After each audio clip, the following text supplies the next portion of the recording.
All right, I'm still here with Dan Smith, and we are continuing our conversation on maybe becoming friends with a local. Yeah, maybe it's take a local to lunch this week if you want to do the Minturn Mile or do Two Elk Creek or do Lime Creek down to Mangos. Take a local to Mangos, you know. No, it's don't get in things that you don't know what you're doing. Yeah. You can have all the skills in the world if you don't know what the terrain looks like. And if you don't know, well, this is doable on skis, but boy, don't get in there on a snowboard. Or the other way around. You can get in trouble pretty easy. And again, you've got to rely on yourself. And we were talking the worst kind of trouble that you can get in is getting your pass clipped. There's absolutely nothing worse than that right now. Well, there's a couple of things that are close. Well, yes, like, but no, you're right. And as I work on a mountain one day a week, not in this jacket, but in another one. And you get people that want to go fast, and then they go fast through something like Flapjack or Hay Meadow, and it's bowling for munchkins down at the bottom because they're going too fast to control it. And there's all of a sudden a children's class crossing the run, and things get extremely unpleasant. We really don't like that to happen.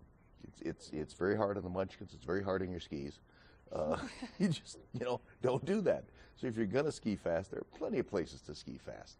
Don't go through the family zones burning it. It's just bad. No, if you're going to ski fast in like Beaver Creek, go to like Larkspur or something. That would be good.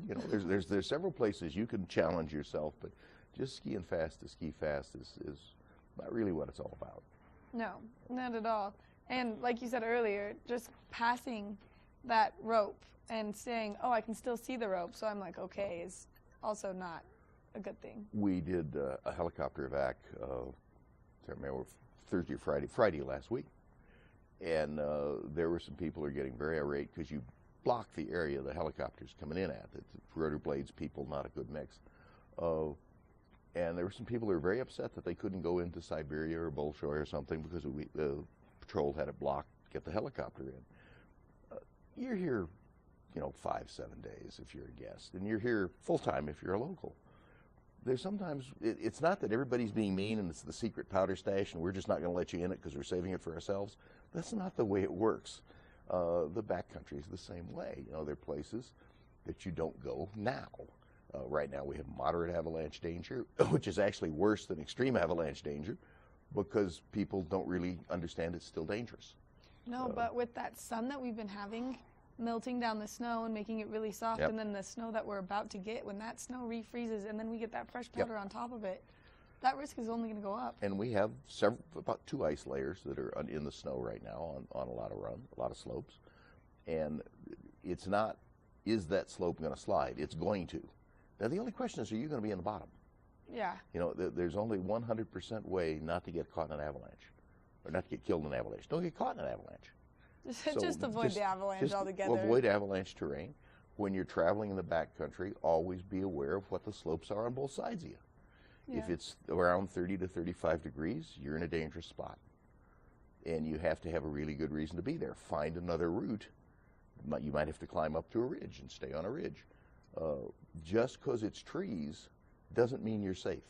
It just means that an avalanche hasn't run in there in the length of time those trees have been alive. Well, and not just that, but being caught in the trees in an avalanche is...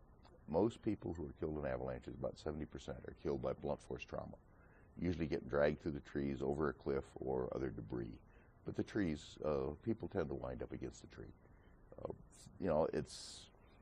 going to run for the trees rather than an open slope to try and get away from it, because it obviously hasn't run for the length of the lifespan of those trees. That's still not 100% safe. One of the things we do when we have to work in avalanche is you find a safety zone. And that's where everybody drops their packs. That's where you make sure this is the safe spot. Not 100%, but it's the safest spot we got. If you hear something, if we yell avalanche, you run for that spot. And that's how you do it. But we won't go into an avalanche that's dangerous. If somebody is hurt in the middle of a slide path and there's still what's called hang fire or chunks of snow up above them that can fall, we're not going in there.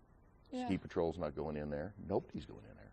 Yeah. We're going to throw you a rope, say crawl to it, or we'll try and work some way out. But we've got to mitigate that hang fire before we can get in after you. So you're on your own. That's what it gets down to. Thank you so much for meeting us this morning, and thank you so much for keeping everyone out there safe and rescuing everyone. The biggest thing about Vail Mountain Rescue is they do not charge. If you are in an emergency situation, give them a call. They will help you, and it's not going to cost you $1 million. We're going to go check in with Ashley and see what the UV forecast is for today.